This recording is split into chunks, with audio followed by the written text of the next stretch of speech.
once again, thank you so much for joining us for our annual Benefactor Campus Experience event and today's classroom experience entitled Singapore's Identity in the Light of Recent Archaeological Discoveries by Professor John Miksic. My name is Jessica from the NUS Development Office, and it is my pleasure to be your MC today. On behalf of the Development Office, I would like to extend a very warm welcome to all of you. It is really good to see all of you again in person, and we appreciate you taking the time to spend your Saturday morning with us, despite the inconveniences of the ongoing pandemic.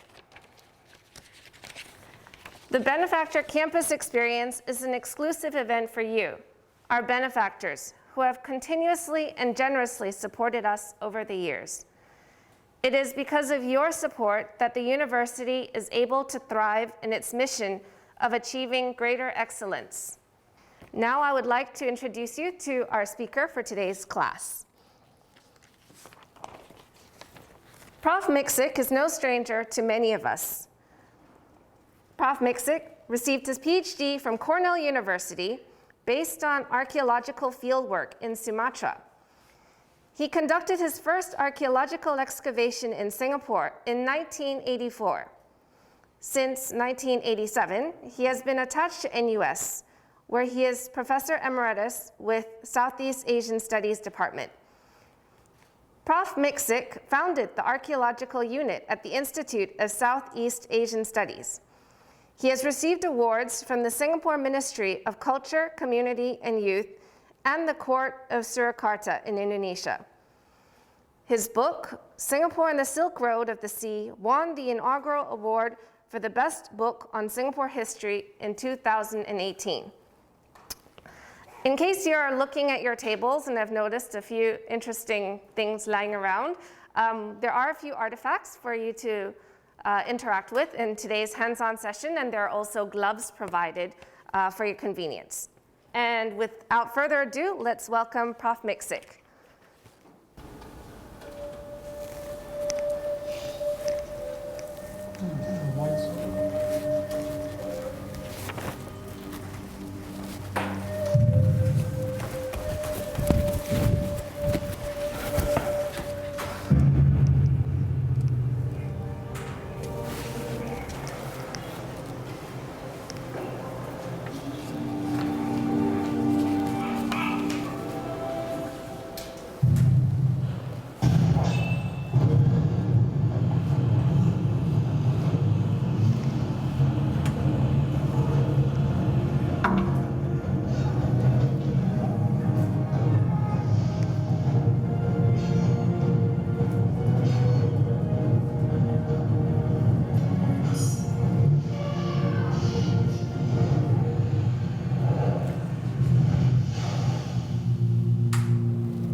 Okay, I assume you're ready for a little bit of escapism, since we're in the midst of a very historic period right now.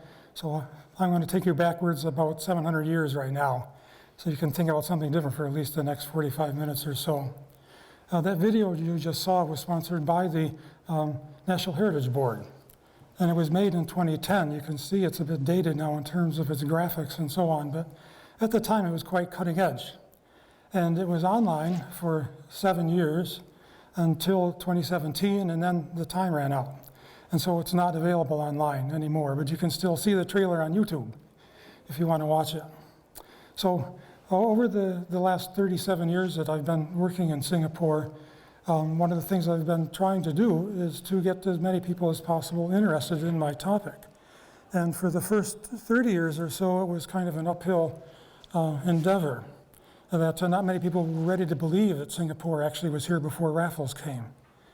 Last year, surprisingly, engendered a huge amount of new interest in pre-Raffles.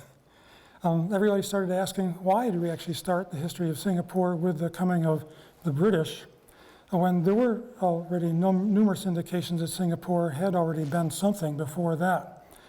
long before that, including Raffles himself, came to know of Singapore because of his studies of Malay literature.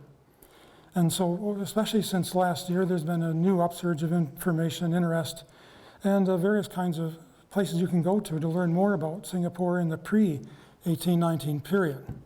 So,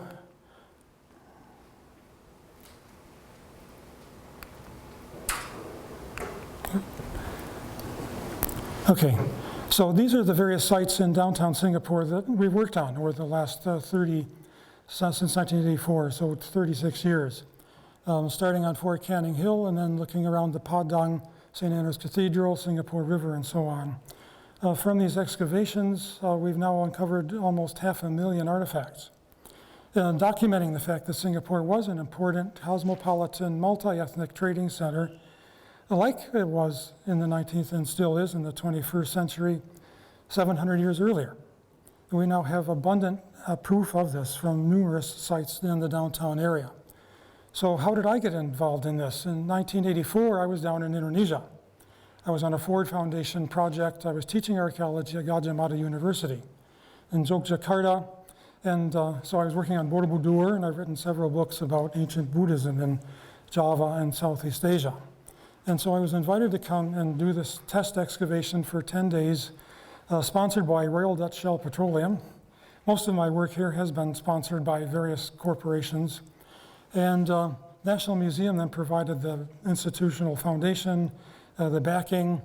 The National Servicemen provided the manpower in those days. Those are NS men, and we hired some laborers, and then there were various also people from the general public who were involved. And so over the last 30-some years, most of my work here has been done with volunteers. And I've never had a problem getting volunteers in Singapore. Everybody thinks Singaporeans don't like to go outside and get hot and get their hands dirty. I've had many more volunteers than I can possibly absorb. In my projects, I wish I had 10 times the amount of land to dig on, because I never have had a problem getting people to help out with the digs. The problem is what you do with the artifacts afterward. 500,000 artifacts, most of which are either in the NUS Museum or stored up on top of the hill in one of the old bungalows here. The Fort Canning materials back at Fort Canning now, because they're developing a new visitor center there finally. About 20 or 30 or so are in the National Museum. The rest of them, the National Heritage Board doesn't want them because they would have to pay to store them. And so for a long time, Fort Canning Park helped me to store them. And since the last 10 years or so, NUS has provided, fortunately, this bungalow up on the hill to store them. But there's no long-term solution yet to the problem of what will happen with all these artifacts. There's no legislation yet which says who they belong to. Technically, they could belong to whoever owns the land, which in many cases is the government, but some of the landowners are people like St. Andrew's Cathedral, and they only want about 100 objects also. The other 200,000 or so, they're willing to give to me in my custody. So Connie Shears also, President Shears' daughter, she was a curator at the National Museum at the time. So she was very helpful in working with us in those days. NS men, they were actually on punishment duty because they had gone AWOL. So their punishment was to dig. But they actually got interested. This is the power of archaeology. The NS men, who were mostly gangsters, they had tattoos and so on, they actually got interested. And so this was a front page news in the Straits Times in 1984, January. And so 14th century artifacts found on Fort Canning. They got it wrong though, they said I was a Yugoslav. Because they asked me, where does my name come from? And I said, it comes from Croatia. But I was born in America. But they got it wrong in the Straits Times, and they put me as a Yugoslav. This is one of my former volunteers. I think he's a homeless man. He still hangs out on Fort Canning. And every time I come there, he's happy to see me again. He kind of feels most at home there. You'll probably see him around the Keramat if you go there very often. Now this is the image that Fort Canning had in popular culture in the 1980s. It was a forsaken, empty place, deserted, and it was only places where young guys went to hang out with their girlfriends. So this is the Boya book. Some of you may remember this old cartoon book called the Boya book, and that's why there's the Boya, which is, of course, the equivalent of the wolf in English mythology, but here it is the wolf, or the boya taking his girlfriend up to Fort Canning to make out, because it was so quiet. Nobody went there. So over time, Fort Canning has gotten some support from places like the Singapore Tourism Board, development of various kinds of sites around Fort Canning. It's been part of the national tourism strategy, but it doesn't have to be, or this is the question I ask my students a lot, and in the course that I teach, things like marketing Southeast Asia's heritage. That's one of the courses I taught at NUS for many years. Does it have to earn money in order to be able to deserve preservation and conservation? So the reason there was a first excavation on Fort Canning in 1984 was that there was a plan called the Royston-Palmer Plan, which was meant to completely landscape the hill, bulldoze all the old buildings up there, turn it into a new kind of Sentosa. And then the National Museum said, wait a minute, there's never been any proper archaeological research anywhere in Singapore. There are legends, there's a Keramat up on Fort Canning, says that it was an ancient spot. Shouldn't we do at least some kind of test excavation first? And so that's how come I got invited in. And of course, we did find evidence that it had been an ancient, important site, probably a royal palace site. And so they never carried out this plan. Instead, they kept it as more or less the preserved park that it still is today. And it's gotten a lot of upgrades since 1984. So we have the walking trails. Those are some of the first things put in. They didn't want to build new buildings. They wanted to keep the old buildings, but they didn't want to add any new structures to the park. So for a long time, there hasn't been any major new construction there. Now, I get more interest from the Malay and the Chinese press than from the English press, interestingly enough. So there's been a lot of stories over the years by the Chinese and the Malay medium newspapers and so on, more than you would get from the English press. So this is the chronology of all the excavations we've done in Singapore over the period since 1984. Fort Canning we dug almost every year in the 1990s, and then a couple of times in the 2000s. Then we began working at places like Colombo Court, Kampong Glam, Bras Basah, Old Parliament House, the Padang, Singapore Cricket Club helped out with that. St. Andrew's Cathedral, sponsored by American Express. I always have to give them a little plug every time I give this talk. So we've done a lot of excavations, and most of this work has been done, as I said, by volunteers and students. Now, Professor Go, my wife, who's standing in the back there, she's also teaching at NTU now, but she was trained here at NUS. So she got her BA in the Southeast Asian Studies department here, and now she is continuing to teach. I retired as of last year, but I still gave a course this year, an online course, again about Singapore and the Silk Road of the Sea. And this is the book that came out on that topic. And this encapsulates the first 30 years or so of research on Singapore's archaeology.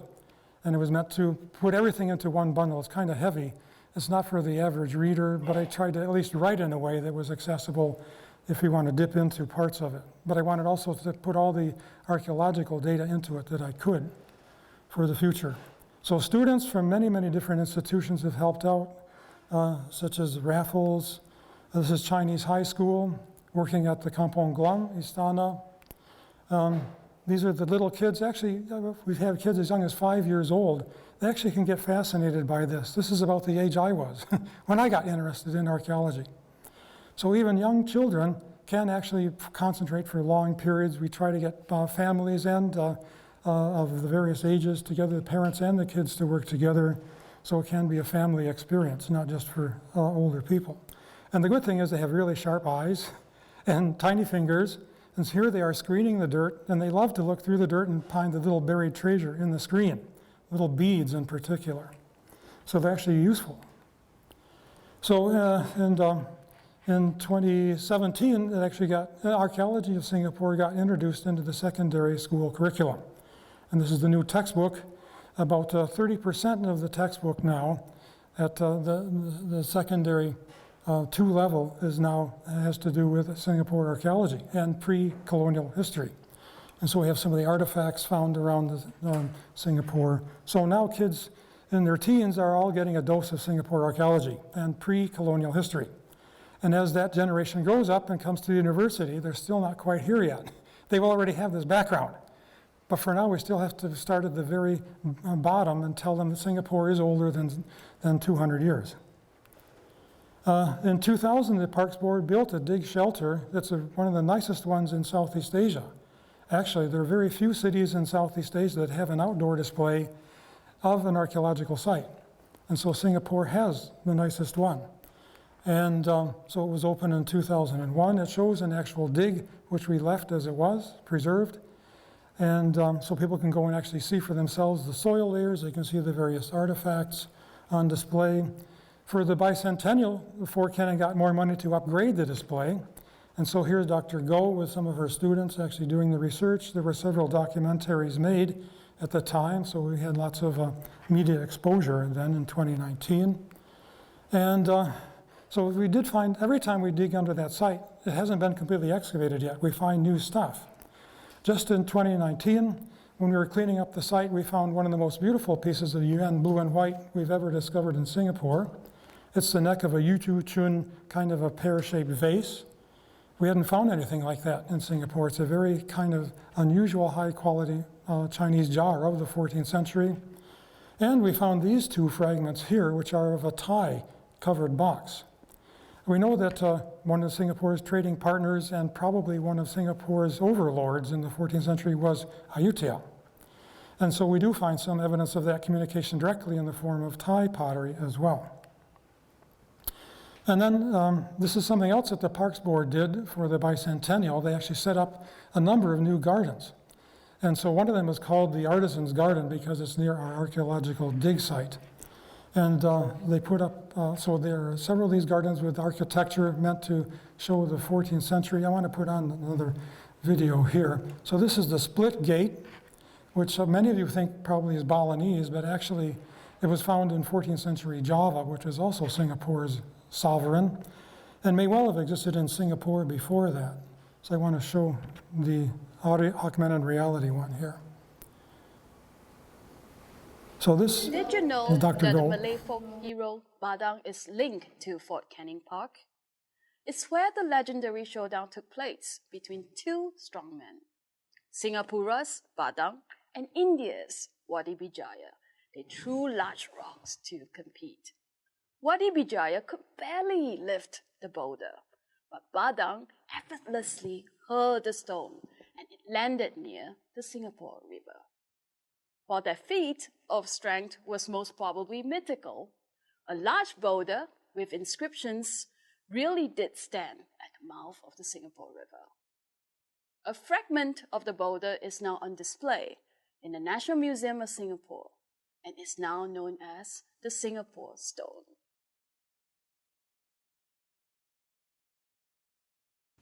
Fort Canning Park is a treasure trove of relics.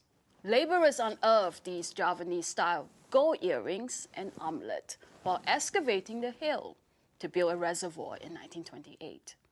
They are on display at the National Museum of Singapore. The amulet bears a repoussé plaque of the Javanese Kala. The Kala is a deity motif etched in Javanese temples from the 8th to the 14th century. When the ornaments were dug up, it was recorded that the soil surrounding it predates the arrival of the British in 1819. This suggests that our island could have been a vassal state of Majapahit, a kingdom in East Java.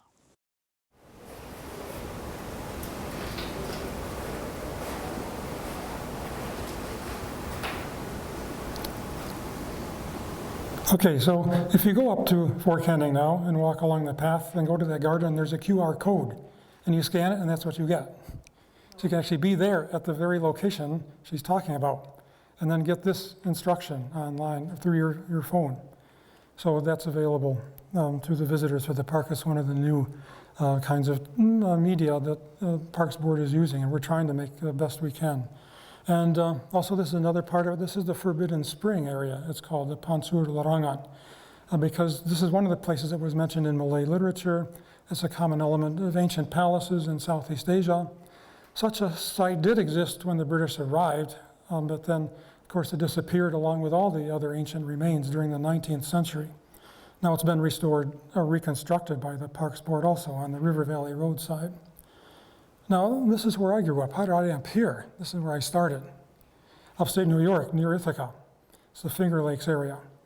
And my grandfather was a farmer, and he picked up all those Indian arrowheads in his fields. And so that's why as a little kid, he used to tell me the stories about what it was like when he was a boy in the 19th century, what it was like to be a farmer.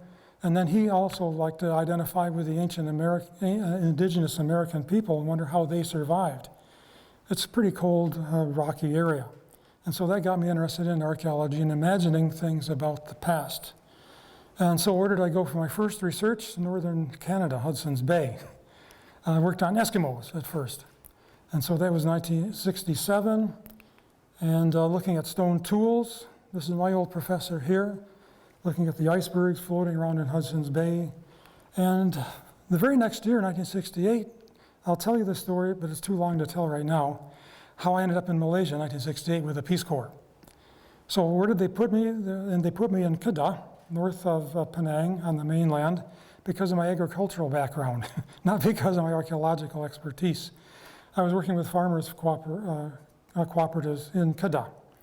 And where did they put me? In the Bujang Valley, which turns out to have the biggest collection of ancient temple sites in the whole of the Malay Peninsula. And so I found a way, even though I was not doing archaeology, to get involved with Malaysian archaeology. It got me thinking about the same kind of approaches I used in America, but applying to early Southeast Asian historical archaeology, which nobody was doing in Malaysia at that time. So I spent 2 years in Bujang Valley doing archaeological tourism while I was also working with farmers cooperatives. And I spent another 2 years in Penang teaching mathematics and science teaching techniques to primary school teachers. So I've had a wide range of different kinds of age groups that I worked with in my time. And I was teaching in Malay. By that time, my Malay was good enough I could teach primary school in Malay. And so that's where I first lived, at the base of Kedah Peak. There, I lived there for 2 years. And so the next thing I tried to do was to find a way to come back to Southeast Asia and work on early trading port sites. And so then I got a Fulbright Hays Foundation scholarship to work in Northeast Sumatra on a site called Kota China, which means Chinese fort. And you can see here, that's me in my dig site along with Kwa Chong Guan and his wife. I had already gotten to know them. Of course, later on, Kwa Chong Guan became head of the National Museum. And so it was he who invited me to come here in 1984. Since already back in 1977, I'd been digging in the region and working on similar types of sites to the one that he suspected might actually exist in Singapore. And so he was the one who actually believed that Singapore might actually have some kind of pre-colonial existence. So I worked at this Chinese stockade site for a year. I got my PhD on that subject. So that site was in existence until approximately the time of Marco Polo. Everybody knows Marco Polo went overland to China, stayed there for 20 years. Hardly anybody pays attention to the fact that he figured out how to sail back to Europe. He didn't walk back again. He went on a Chinese ship. And they stopped off at the northern tip of Sumatra and built themselves a fort. In other words, a Kota China, a Chinese fort. So that name probably meant one of these stopover places where the Chinese would stop over during the monsoon, inter-monsoon periods. So that was a very important driver to a lot of the history of the whole Straits of Malacca, was the monsoon area. So Marco Polo stopped off right around the time that Kota China in Sumatra came to an end, and just about the time Singapore was founded, we believe. It had Buddhist objects, many of which were actually imported from South India or Sri Lanka, such as this statue. They also had Hindu relics, such as a Shiva Lingam. So no doubt there was an Indian community. We also found Sri Lankan coins and Chinese coins here. In other words, it was a very large trading port site of the Song Dynasty era, 12th, 13th centuries. And found like 2/3 of the pottery we found was Malay pottery, but 1/3 was Chinese. A very large proportion of the artifacts were actually of Chinese origin, Song Dynasty material. Then I lived in Bengkulu for 2 years, and that's another whole long story. Again, working with farmers cooperatives. Of course, Bengkulu is Bencoolen, where Raffles actually was living in 1819 when he was looking for another place to go. And so I also had the chance to work in places like Palembang, Jambi, Batu Sangkar, West Sumatra area, and so on. This is 79 to 81. Palembang, of course, a very important city. It was where Singapore's first ruler supposedly appeared, Sri Tribuana or Sang Nila Utama. This is the parallel to Fort Canning Hill. There was another hill in Sumatra from which Singapore's ruler supposedly came.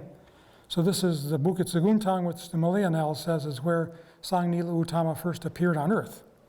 And so the hill is still a park also in the middle of the city of Palembang. It's got some modern kind of Srivijaya themed architecture there, meant to echo the old kingdom of Srivijaya, which existed there. Has remains of Buddhist sanctuaries as well. Buddhist statuary of the Mahayana Buddhist type, which is probably exactly what the Singaporean indigenous people practiced in the 14th century. They also would have been Mahayana Buddhists. They were not Muslim, and this is very clear from the historical record as well. Chinese pottery of the this is from the Tang dynasty. Persian ware also from the same period shows again the wide range of trading activities going on in the Straits of Malacca 600 years before Singapore. I also have worked in the place called Jambi, which is where the kingdom of Malayu was based. That's where the name Malayu comes from. This particular site here, there are also Buddhist statues here. Some female bodhisattvas like Prajna Paramita, the goddess of transcendental wisdom. Lots and lots of brick ruins, some of them probably similar to what used to exist on Fort Canning.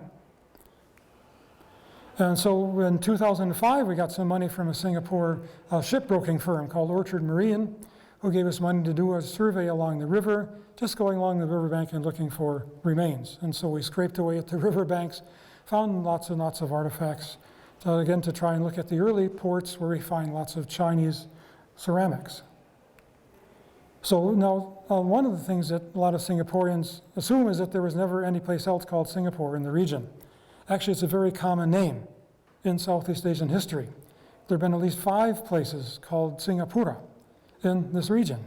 And of course, the earliest one is in India. It's in a Jataka tale. In one of his previous existences, Buddha lived in Singapura. We don't know where, that's probably a made-up name. It may not be a real place. We don't know of any historical lion city, but it was kind of emblematic. You know, Ashokan lions, Buddha's roar when he gives his sermons and so on. So it's a Buddhist name, Lion City. But the earliest one was actually up on the northeast coast of Vietnam, this place called Singapura. It's right near Hoi An, if any of you have ever been to Hoi An or Da Nang. And that's one of the ruins. It's still a part of the staircase of an ancient structure which existed on this hill. Again, all the ancient Malay palaces were on mountains or hills overlooking rivers. Fort Canning is one in a long string of places with exactly the same kind of location. That's the modern shrine up on top of the hill there where the first Singapura was, over 1,500 years ago. The second one was much closer to Singapore. It was on the southeast coast of Thailand, and that was in the 6th century, and the Chinese mission actually went here. So the Chinese did visit this Singapura. The next one is in central Thailand. Of course, it's still there today, and it's got this giant Khmer ruin, but it's called Singburi. But Singburi is how the Thais pronounce Singapura. So in Thai, it's written out Singapura. So you can go to Thailand and go to Singapura, which is maybe 100 years older than the application of the name to this place. So there's a whole chain of these locations. There was another one in West Java in the 15th century, which is mentioned in a famous West Javanese text. So Singapura was actually a very popular name for a site. And there's one in America. Singapore, Michigan. It was named by New York land speculators soon after Singapore was founded by the British. Or I should say re-established by the British. So they said, oh, Singapore's got this kind of brand name. We're going to use it in Michigan. And so they built a speculative city along the shores of Lake Michigan, which lasted for about 50 years. It had banks. It even minted its own money. You can buy Singapore US dollar bills online. That's in the days before there was a Federal Reserve. And now it's become a ghost town because then they cut down all the trees. It was a timber logging town, and when the timber ran out, everybody moved to Chicago. But you can still go there and see the ruins of Singapore, Michigan. There's a historical marker and so on. That's how famous Singapore was in the early 19th century. Singapore was already occupied in prehistoric time. We have stone tools to prove that. They were found both here on the west coast of Singapore and across the straits at the south side of Johor. We have these kinds of stone tools, a place called Tanjung Karang, which is right near the Raffles Marina here. But because it's within the PUB area, we can't go and excavate there. So I've never been allowed to go in and look at that site. But there must be a prehistoric site showing that people were living here 4,000 years ago, approximately. And then some of them also have been found on Pulau Ubin. But that site has been so quarried and so worked over that we're not likely to find anything there now. So this is what Singapore, in everybody's common view, looked like in 1819, and never been anything better. A kind of unexplored jungle area with a little village along the seashore, some orang laut or sea nomads living on boats in the river, and they said, and a few Chinese living on Gambir plantations, and they said that's all it ever had been. That was people's assumption. But the Malay Annals gives a very different impression. This basic text of Malay history says Singapore was the first great Malay trading port. It says so very expressly. And so the way the Malay Annals, Malay Annals was written in the version we have now in what is called Raffles Manuscript number 18, because Raffles collected this book. And it's now in the UK in the British Library, but now and then they bring it back and show it at the National Library here in Singapore. And it was probably written when Singapore had just been destroyed by an attack around 1612. And then people moved up the Johor River. And so this was probably written just after Singapore was destroyed for maybe the second or third time up there near Kota Tinggi. And so here was this guy writing about 14th century Singapore nostalgically, because he was probably living in Singapore in the early 17th century. And he wanted to recount Singapore's ancient traditions as he had learned them. And it starts off in India. It starts off with Alexander the Great, or Iskandar Zulkarnain in the Persian version, who was a Muslim. And so it starts off with Alexander the Great, who conquers India, the Raja Hindi, and converted India to Islam. And then he married his daughter, had a son, Raja Shulan, and then Raja Shulan had a son named Raja Chulan. Raja Chulan wanted to conquer China. So he set off in a fleet to go to China. The Chinese heard he was coming, and they were very worried. And so what did they do? They got an ancient boat that was falling apart with rotten sails and crewed it with a bunch of old hairless, toothless men. And they met up in, of all places, Temasek, Singapore. And so Raja Chulan asked, how much further is it to China? And the Chinese said, well, we started when we were 20 years old. So you'll get there in 60 years if you go that way. So we decided not to go there. So that's how Singapore saved China at this time. So instead to console himself, he decided to explore the bottom of the Singapore Strait. So he had his men build him a glass box. And he went exploring under the water of the Singapore Strait. He found another kingdom under the Singapore Strait, married the princess under there, and then had 3 sons. And then he got homesick and went back to India. So then the area he was, now this is what actually was going on in, say, in the 11th century. This is when the Chola kingdom actually conquered the Straits of Malacca. This is a well-known fact. So Raja Chulan is probably a short form of Rajendra Chola, who was his king who conquered Srivijaya in the 1020s. So Singapore figures in the Malay Annals first as a meeting point between India and China. And then in the next chapter, one of the 3 sons appear in Palembang for some reason, and on the hill there. And so then they decide to divide up the Straits of Malacca. One goes to the Minangkabau, one goes to Borneo, and the third one stays home and becomes the king of Palembang. But he gets bored and he wants to go to sea, and so he sets off and leaves Sumatra. And this is still the tombstone of one of the women who supposedly owned the land on Bukit Seguntang in Palembang, but it's down on Bintan. So Bintan also figures in Malay history to a considerable extent. So eventually he got to Bintan. This is Sang Nila Utama, and there's a queen already there. And so she adopts him as her son because she has no children and she's not married. but he still doesn't think Bintan is a good place to set up a kingdom. So he wanders around, he looks north across the Singapore Strait, and he sees this beautiful white sandy beach. And he says, "What's that place over there?" And they tell him that's Temasek. So he says, "I want to go to Temasek and hang out on the white sandy beach." So he goes over there, and then he found this strange creature, which everybody agreed must have been a lion, but they didn't really know because they had never seen one. So they call it Singapura, so they changed the name from Temasek to Singapura.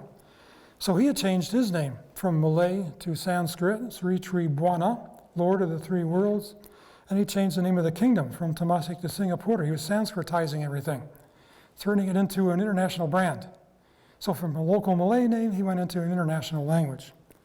And so he set up a kingdom, and then we get this kingdom lasting for 5 generations, about 100 years. We have the story of Badang throwing this giant stone from Fort Canning all the way to the mouth of the Singapore River.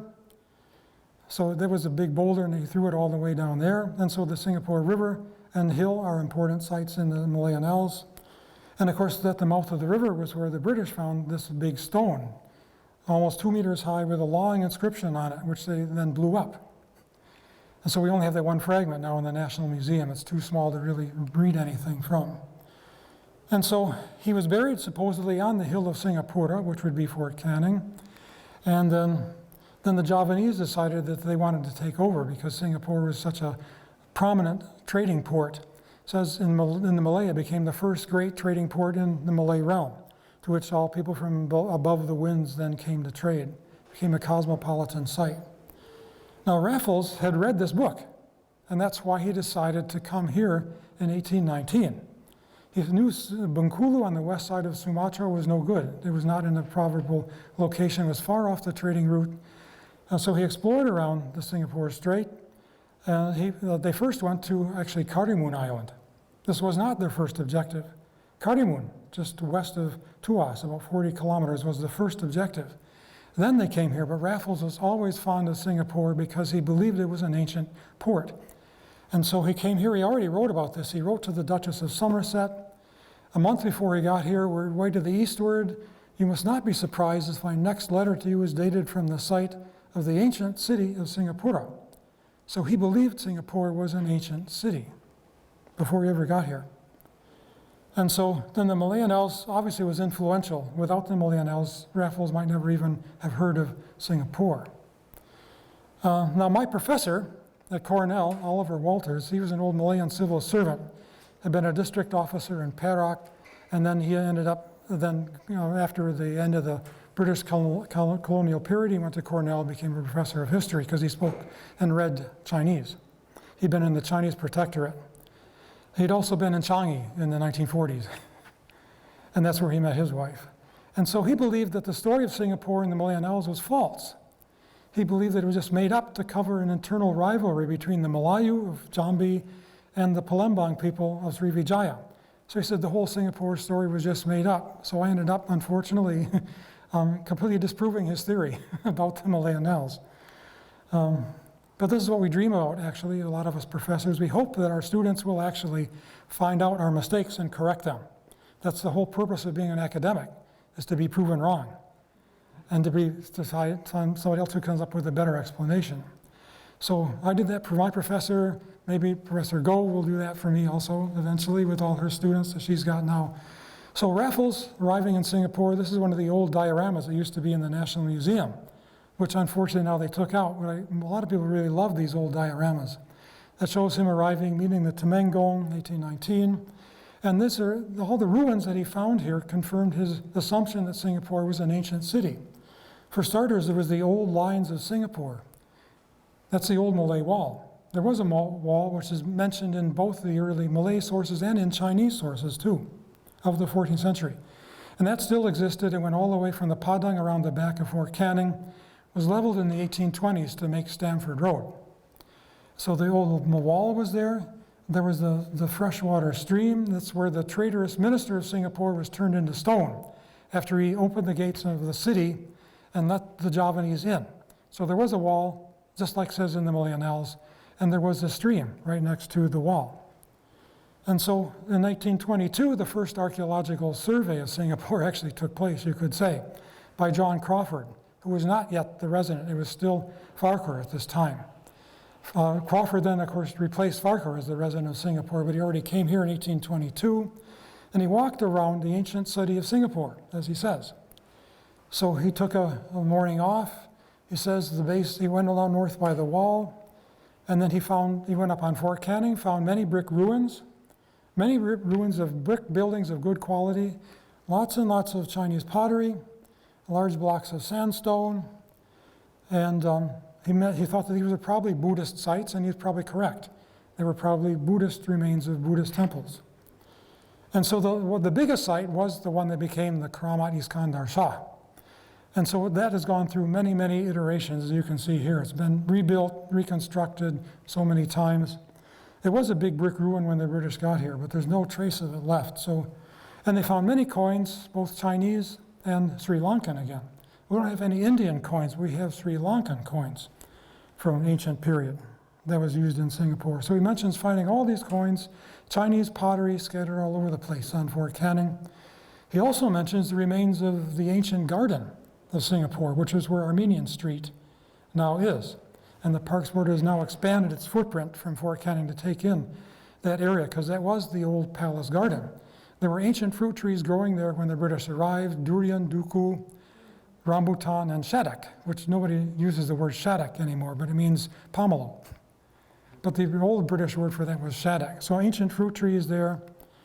And you can see here, these little green lines, is where Raffles set up the first botanic garden in Singapore, which was here. And now the Parks Board has reconstructed that. It only lasts until about 1827 or so. This is the remains of the old inscription, which was there at the mouth of the Singapore River. And it was blown up to build Fort Fullerton, 1843.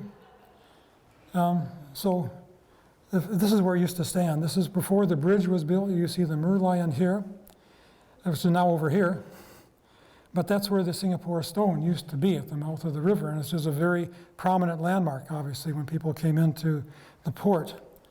So we don't know what it said, unfortunately. It was a long, like 50 lines, a very long pronouncement, kind of an announcement to people coming into Singapore for the first time. So we'll never know what it said. I've got a theory, but I can't prove that's what it said. Just like the signs at Changi Airport. Okay, the traitorous prime minister was turned into stone. There was a river here. You can't see it unless you go up nearer to the Plaza Singapura now, where it comes out from under the ground. But there's the remains of the old bridge, which used to cross the river down near the Padang. And there's still that plaque saying Stamford Bridge. There's no bridge because there's no more river that you can see there. But that's another historic point of ancient Singapore.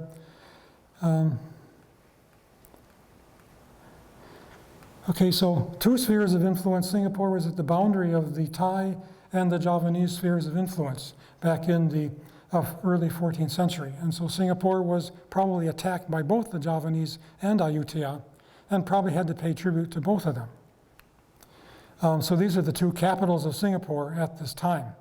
Majapahit, East Java, and this is the Javanese 14th century text which mentions Temasek as one of Majapahit's territories. So the name Temasek appears in this palm leaf text. And also the Thais, Ayutthaya, we also know they were expanding down through the Malay Peninsula at this time. So we find some Javanese type artifacts here in Singapore, as I've shown you the Thai artifacts as well. And that's the Javanese text. So the first reference to Singapore in Chinese text is in the early 14th century. In the Yuan text, which mentions Long Yamen, the Dragon's Tooth Strait, and there's been some controversy over whether or not it was down in Lingga, because this is the island of Lingga, which later on became a Malay capital. Some people say Long Yamen is Lingga, but that's not true. It can't be so. I've been down there, there's no ancient remains there.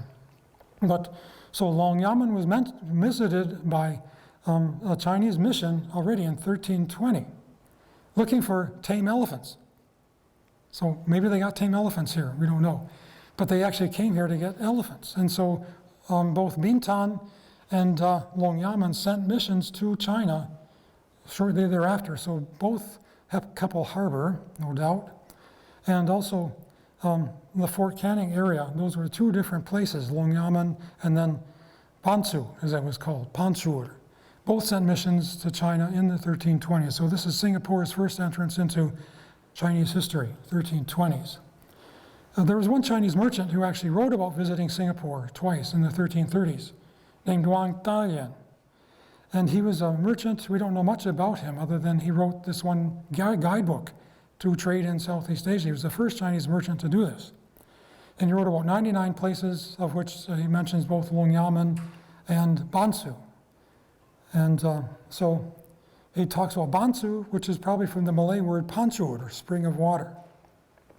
And it says it's connected to the Dragon's Teeth Gate, Longyamen, and the inhabitants are honest. And he's contrasting them with the Longyamen people who are dishonest. He says the people who live around the Fort Canning Hill, in other words, are honest traders. They have industries. They make salt. They make some kind of alcohol. They have a chief. They have short hair. They wear some kind of gold patterned batik cloth.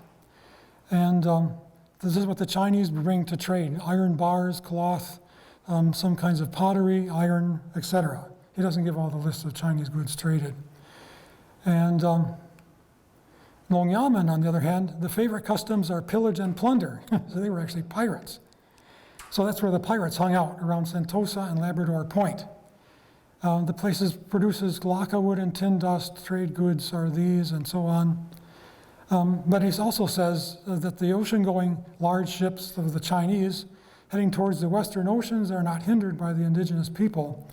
But when they're coming back by way of Karimun Island, they will stop off and get together in a group for safety to go through Keppel Harbor, that little narrow strait between Sentosa and Labrador Point. And if they're lucky, they'll get through. But if there's no good wind, then they'll get attacked by all these pirates coming out in their little prahus, and they'll get killed with blowgun darts and poison blowgun darts. And they will get hit, all their people killed, and all their stuff will get stolen. So pirates were still living, or already living, on the fringes of Singapore, 14th century, just like they still do today. So Karimun, that's where Karimun is. That's, of course, when you come down the Straits of Melaka, it's right in the middle of the straits. That's when you go out from Keppel Harbor, you see it, it's right there in front of you, you can't miss it. And on the north shore, this is mainly a big quarry of Keppel Corporation. That's where they mine a lot of granite for Singapore. From right here, they don't have to bring it very far. And on the north coast of that, there is an inscription. So that's, okay, then of course, later on, people moved up the Johor River. When the Portuguese came to Singapore, first of all, they also thought Singapore was actually a very important location. They wanted to build a fort here, but they never got around to doing it. But they'd made this map. And so there's a 16th century map of Singapore. It mentions, sorry, let me go back. It mentions places like Tanah Merah, Sungai Bedok, Tanjung Ru, Belakang Mati, the old name for Sentosa.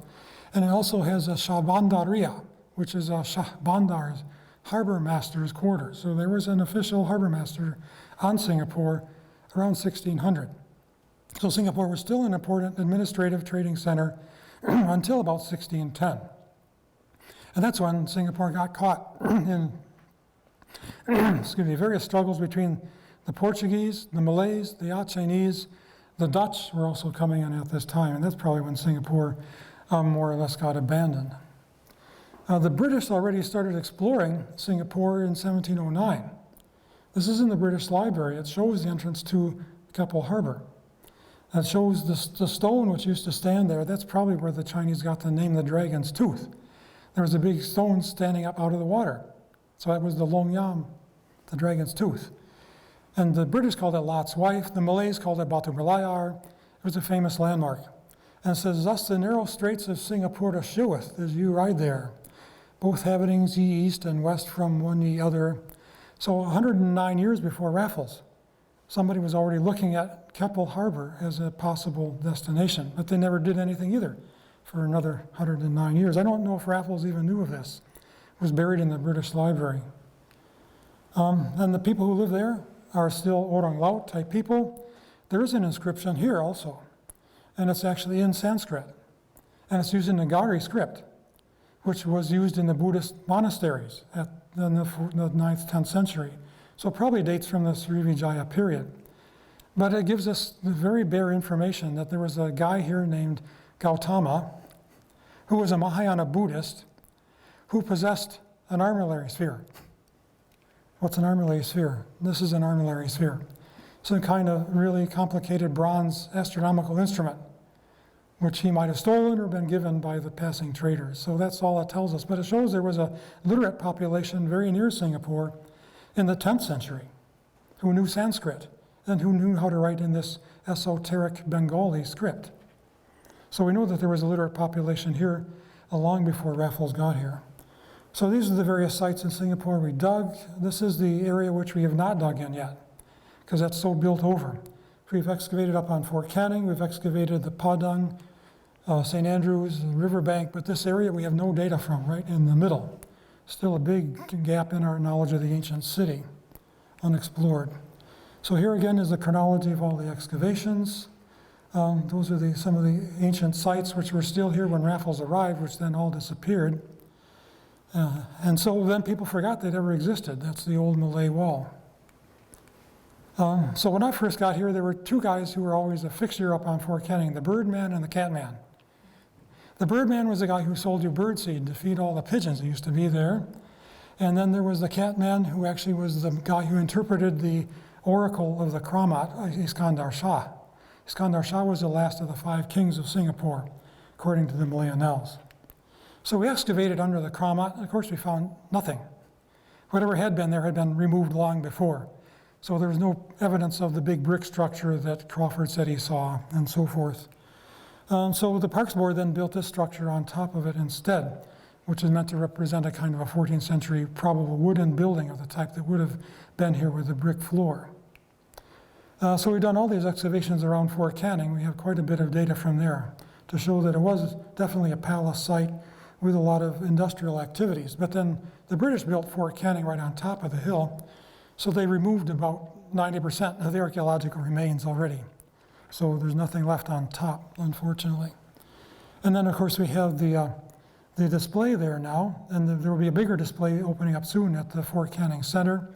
And this is working where the Parliament House complex now is. We got to dig about one tiny little trench along here, and the rest of it was all, of course, thrown in the ocean as fill. That was a very important site. This is working along the Singapore riverbank at Empress Place. Again, you can see all the volunteers working here. Problem with working along the river is it's tidal, so the water comes up under the soil. You can only work there at certain times of the day when the tide's not in. Then the Padang, and that's a giant archaeological site which is still not disturbed. And we don't want to dig it unless we have to. What we want to do is preserve all the remains as long as possible rather than dig them all up, because future archaeologists will have better techniques than we do.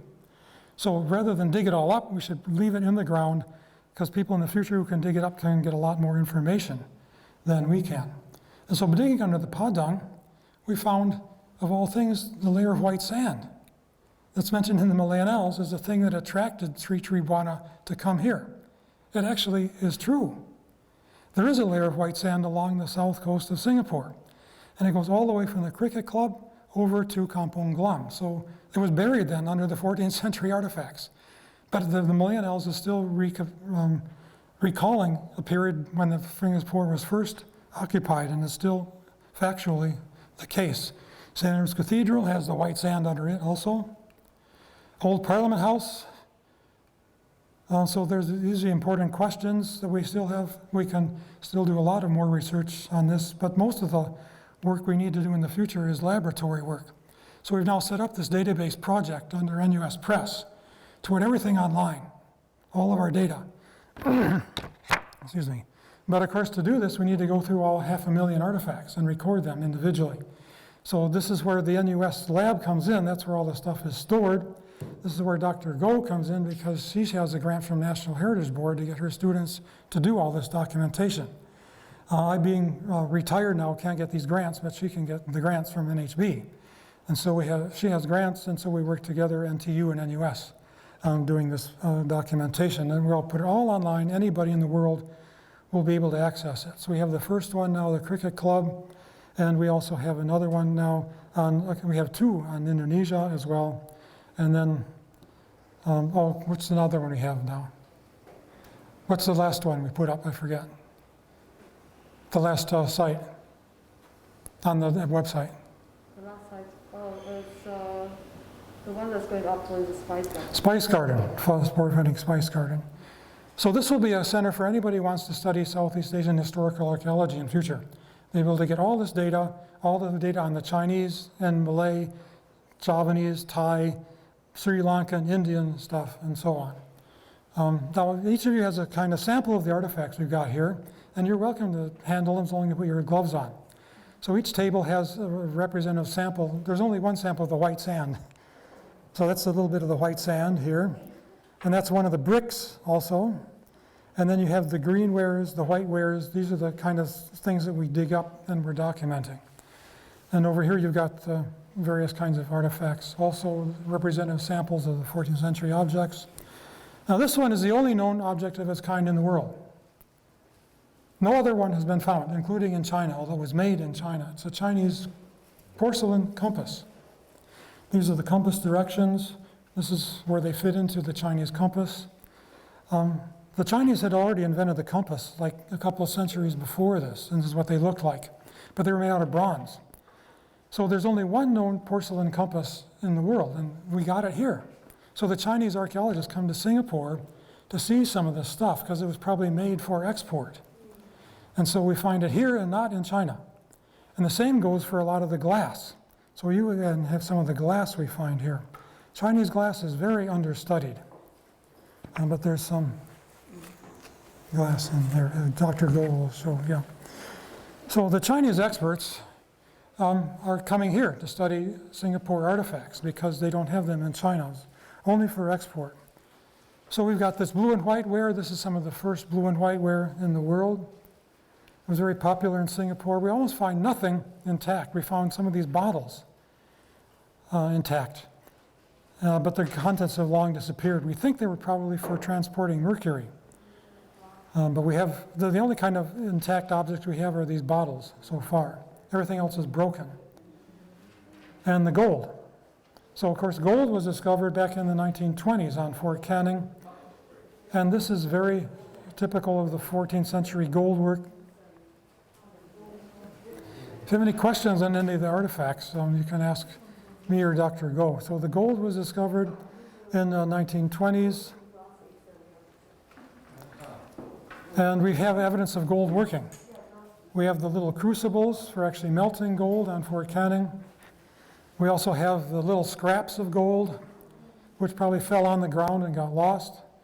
We've got things like this little crucible for melting gold. So we know there was a goldsmith or gold workers working on Fort Canning, probably for the King of Singapore. Now this is the object here. This is a statue in the National Museum in Indonesia of the King of West Sumatra in the 14th century, same period as Fort Canning. And he's wearing an exactly same kind of jewel on his belt. So this is the statue, 14th century ruler. This is the one on Singapore. Shows that they were probably made around the same time in the 14th century. This giant statue is the biggest statue of any Indonesian ruler. So the king of West Sumatra at this time was rich because that's where the gold mines were. So the gold to make this may have come from West Sumatra, been brought to Singapore, and then worked on Fort Canning. We found this little object also at the Padang, St. Andrews, sorry. Little stone figure about 5 centimeters long with this head on it. And for a long time we've been puzzling excuse me, over what it might be. I found some of these in North Sumatra also at Kota China there. So for a long time we were uncertain what they would be, but then I started looking at, for a totally different reason, these stones here found in Neolithic Europe. What these are, they're called touchstones, and they're used for evaluating the purity of gold. And suddenly I thought that might be what these things in Singapore are for. They might be touchstones for measuring the purity of gold. A touchstone is what you use when you actually touch the stone with the gold. You rub the gold on it. Chinese goldsmiths still use the same technique traditionally. They have their 10 different kinds of gold. Chinese have 10, not 24 grades of gold purity. And they rub the gold against the stone. They look at the color. then they compare it with a sample of known gold purity, and that's how they assay the purity of gold. And we know that these were used in Southeast Asia. We don't know what they looked like. So I suspect that these are little stones for evaluating the purity of gold. There's a lot of gold in Singapore.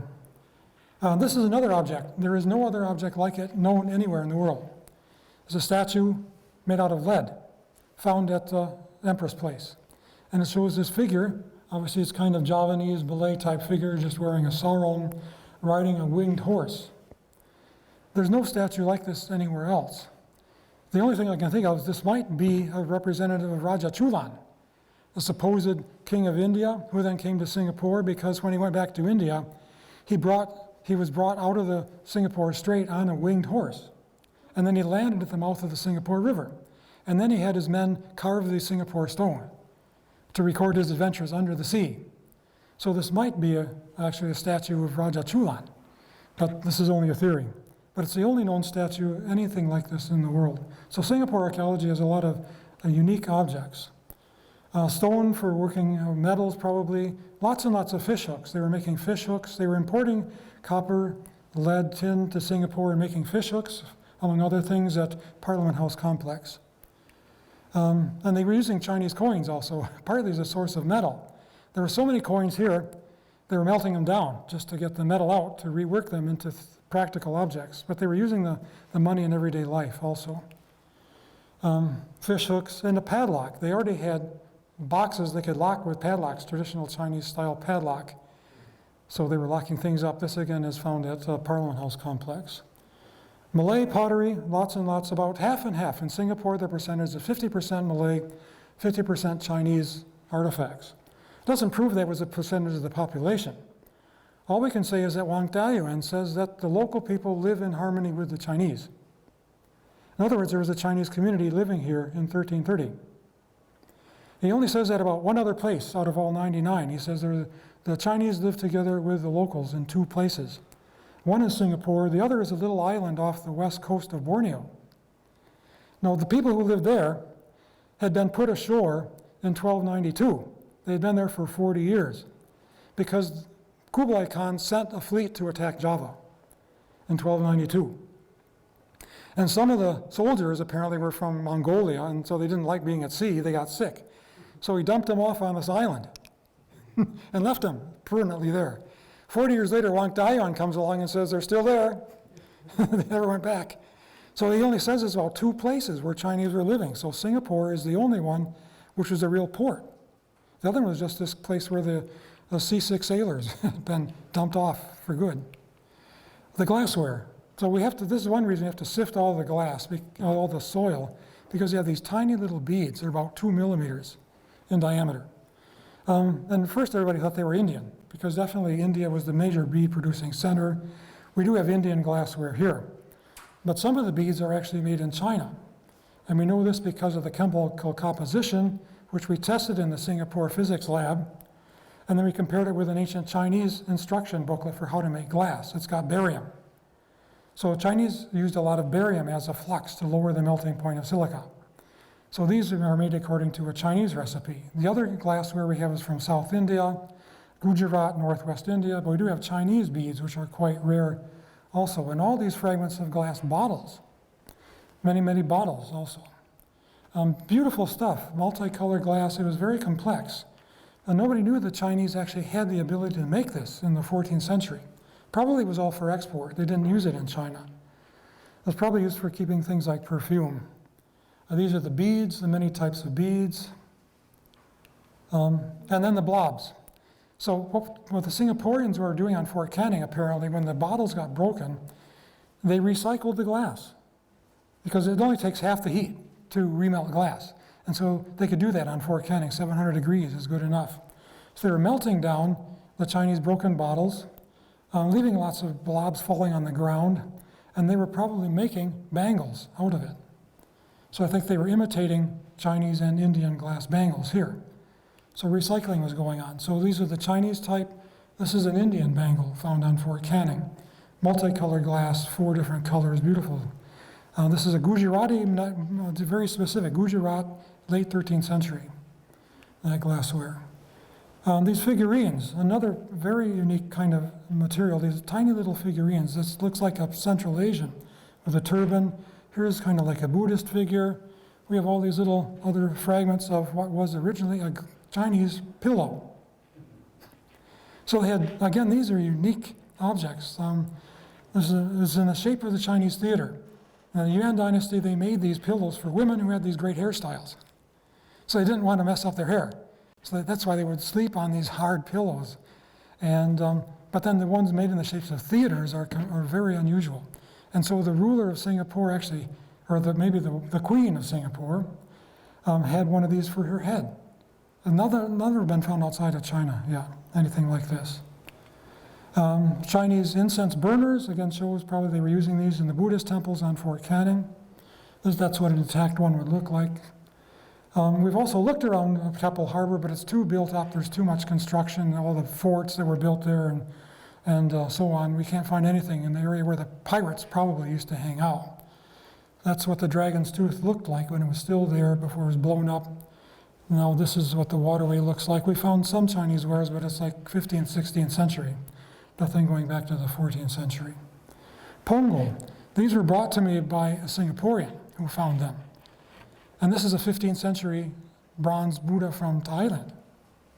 So there must have been something up there in the Pongo area so far, but I haven't been able to find. He didn't know exactly, he couldn't remember where it was, or he didn't want to tell me, I'm not sure which. But whichever it was, there was obviously a 15th century Buddhist kind of settlement up there. North coast of Singapore, northeast area definitely would have been very strategic because it looks up the Johor River. There probably was some kind of a residence in that region also.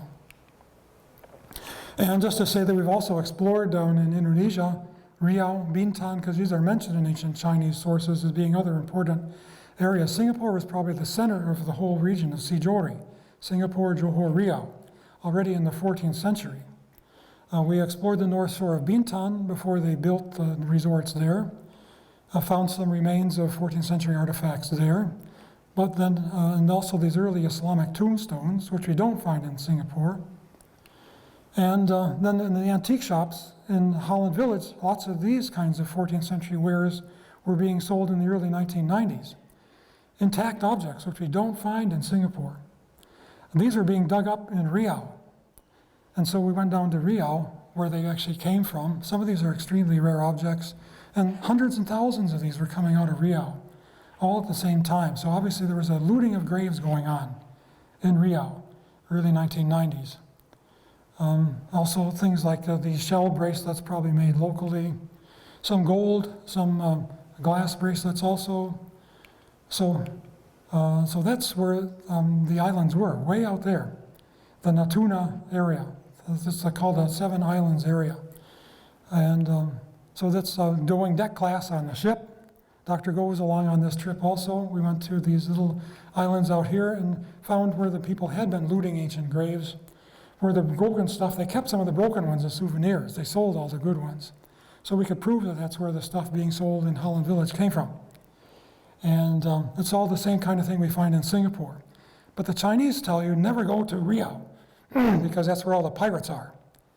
So probably the Riau people were coming to Singapore to buy Chinese porcelain and exchanging it for things they brought from Riau and taking the porcelain back. And they were not Buddhist. They were still animist, and so they were burying the ancestors with Chinese porcelain. That's how rich they were down in Riau at this time. So this is a 15th century Ming Dynasty map from the Cheng He period, which shows the route past Singapore. That's Temasek, up there, Dan Lasi. And so Singapore was still here during the Melaka period. Cheng He didn't come here, but one of his other detachments did come here and visited Temasek, and says at Temasek you can change ship. And they still call it Temasek. Dan Lasi, they didn't call it Singapura. So the name Singapore, when did it come in? We still don't know. But at least Cheng He was still using Temasek as the name for Singapore at this time. But Singapore was part of the Malacca Sultanate that had this, so we find this early Ming Dynasty pottery here. And we also find the 15th century Vietnamese pottery along the Singapore River.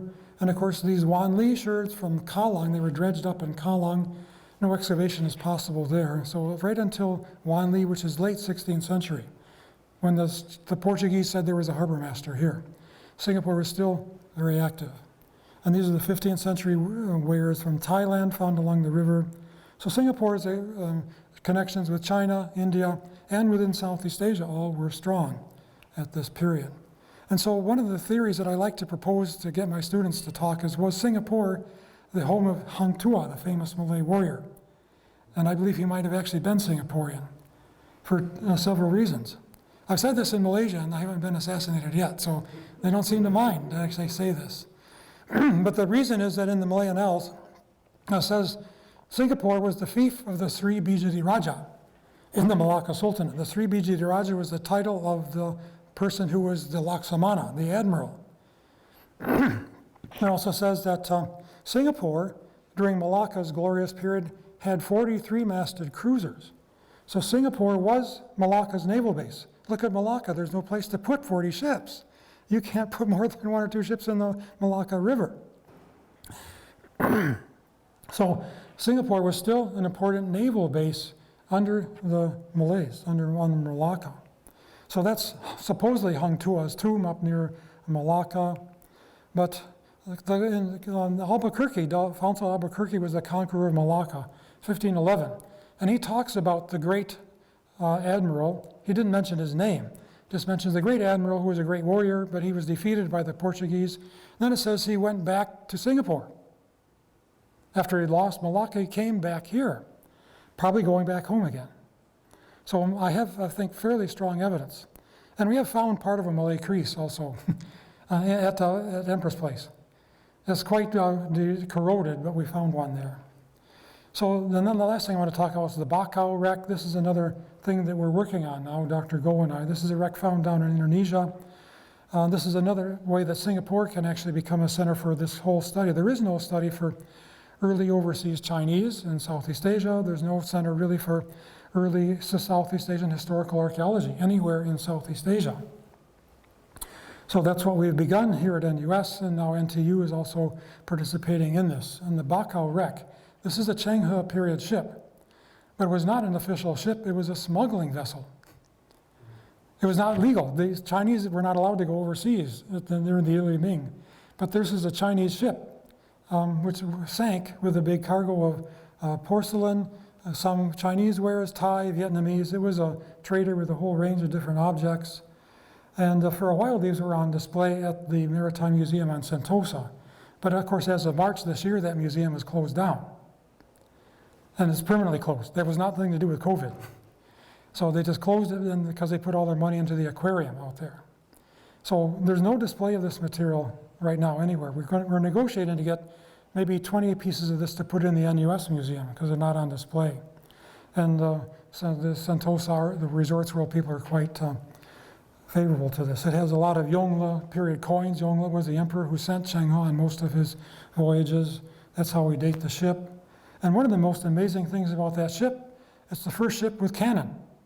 First known ship in the world. It has about 11 or 12 cannon. They're not very big. They're maybe 1 meter long. They could shoot a ball like the size of smaller than a tennis ball, maybe 400 meters, but it made a big noise. And so this maybe was the first armed merchant ship ever in the world.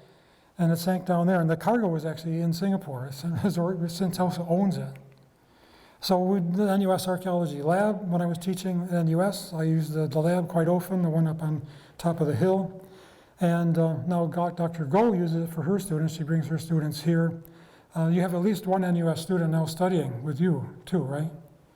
Yeah, so, and some NUS students do exchange with NTU, so they're studying out at NTU. So the Archaeology Lab is the only one in Singapore. There is no other one like this. And the NUS Museum has the whole gallery devoted to Southeast Asian archaeology. We have things from the Belitung wreck here, we will have things from the Bakau wreck, things from other wrecks that my students have worked on, as well as the Singapore area and also Java. We have also stuff from Singapore 19th, 20th century to show people what Singapore's material culture was like in the early colonial period. So there's a nice big gallery there devoted to that, and we've just redone the whole thing. And they're coming out with a new gallery guide right away. So World of Temasek, I have one more little video. So what happened, this was a game. And it was actually it was aimed at school children. It was all based on archaeological results. So everything shown in the whole video, the whole game, was real. There were layers of information. If you were looking at something, maybe we can put it on and I can talk. Dr. Go, can you put the last of the videos on? So we were meant to be, you can create your own avatar. You could create your own character, and then you could go into the world of Temasek. In 1351, we chose a specific year, because we know about what was happening in 1351, and then you could become a trader. So the object was to get rich. By becoming a trader, and there were various kinds of commodities you could either acquire by trade, or you could go and get them from the interior of Singapore. And so then you could buy stuff, you could go to the market in Temasek, and then you could buy a Chinese porcelain vase with Chinese coins, or you could use Sri Lanka coins to buy, say, an Indian bead, and so on. This is the other one. This is the, where's that? Opening sequence, yeah, that's it. Okay, here is 1351. Wait, is this the same one? Let's wait and see. I hope this is the other one, because the other one actually shows you how to play the game. Oh, it looks like the same one.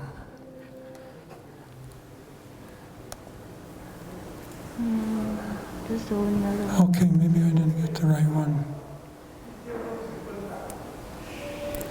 Okay, I think I just showing it. Anyway, never mind. We can just skip this. I think one of them might be the right one, but it just told you how to go and gather, how to create your avatar.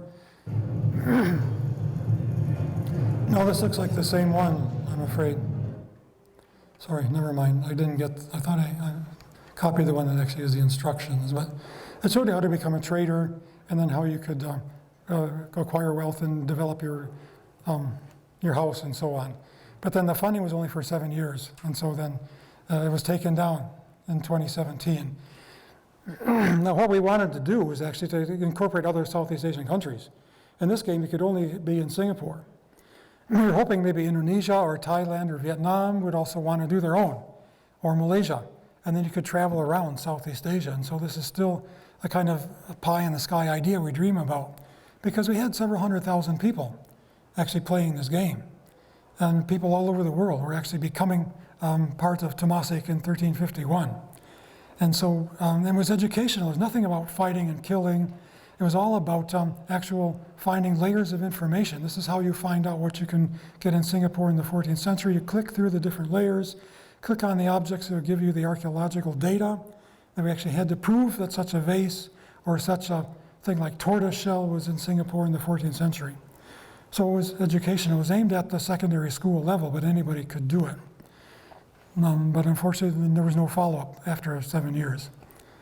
Oh, so let me go back to the PowerPoint. I just want to go, I can just, okay. So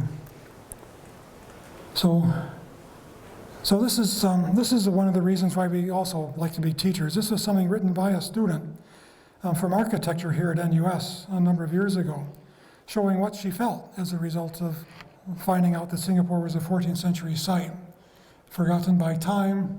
So it's once stood on a hill showered by golden treasures and endowed with the richest of the sun's rays. There, the seed of civilization once planted bloomed majestically, an embodiment of beauty, a nucleus of the humming life of the people. There lies our past, a past we pride upon and the past we tried to forget. Through the passage of time, it lost its power, its magical beauty, shadowed by clouds and shrouded by darkness, forgotten by time and its own people. But yet, its spirit still lives, beckoning us, children of the present, and reminding us of our forefathers' history, culture, and tradition. Our yesterday, today, and tomorrow will be as one. So that's why I like doing my job. That's why I love giving these talks. Thank you very much for taking the time to be with me this morning.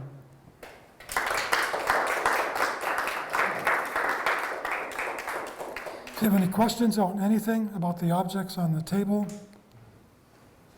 Earlier in one of the slides, you mentioned Forbidden Hill. Yes. Where is that? That's Fort Canning. Oh. That's when the British arrived. It was still called Bukit Larangan. And it was said that that was where the palace of the rulers lived. So Farquhar actually had to drag a cannon up to the top of the hill and set off a cannonball. And it scared away all the ghosts. So then everybody agreed to come up on the hill and cut down the forest. And then they discovered all the ruins. And they discovered the Forbidden Spring and so on. So it was known as the Forbidden Hill. And the memory of Fort Canning as being an ancient palace was still here in 1819. People kept that memory. It had been at least 200 years since anybody had done anything on Fort Canning, but that shows how strong the impression of Singapore was on Malay historiography. So it was still there. And Brunei believes, by the way, that Islam came from Singapore. If you read Brunei official history, they believe that Singapore was the source of Islam for Brunei because of various things in Malay historiography also. So yeah, so Fort Canning was still called the Forbidden Hill until it became first Government Hill and then Fort Canning, and that's why it's still called that now. You mentioned that the Keramat was empty when you did the excavation. Do you think there's a Keramat anywhere? And if so, where would you suspect it to be? I'm sure it was on the same location, but they kept on redoing it. The earliest pictures we have only go back to 1920. The earlier verbal descriptions are different again. And we have 19th century records of people going and doing things already, like during Crawford's time. It says people were setting off firecrackers there, and he couldn't sleep at night. The Chinese were going and worshiping at the site, as well as the Indians and the Malays. They were all going there, and some of them were asking for lottery numbers. So whatever was there, it got completely swept away. We only have, that's the best fragment of whatever was there, this big brick. So that's a 14th century brick, but there's nothing left of any structures anymore. So they just kept on completely erasing what had been there before and building something completely new over and over again. It happened at least 6 or 7 times. So we'll never find anything of the original Keramat now. I think it was not a Keramat. When Raffles first arrived, nobody said there's a grave there. They didn't know there was anything there. And then they cleared off the hill. Then they found these brick ruins. And then the legend got attached to it of being the grave of Iskandar Shah. But he moved to Melaka. And there's no word he ever came back to Singapore, so it's highly improbable. So it just was a kind of a legend that got attached to the site, and everybody just believed it.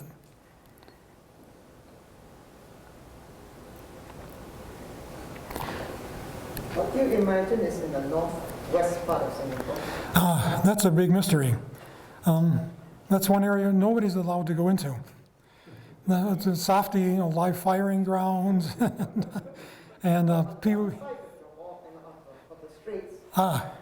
There could be some hint of some relationship, right? Definitely, yes. I'm sure that whatever is in that Kranji area between Kranji and Tuas is still pretty much intact, because it has been pretty much off limits ever since. Either nobody wanted to go there, or there were a few like fishing villages and so on, but no big developments there. And then when PUB took it over and created those reservoirs, of course, no one went in there. So I bet there are remains. I just hope somebody will be allowed in there someday. Maybe Dr. Goh and her students can go there someday. But it's under either PUB or under SAF. That's definitely a big area for exploration. It should be well preserved.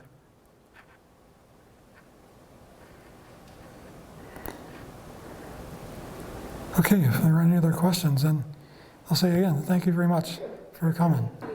My pleasure. Like I said, I could talk for hours. Thank you.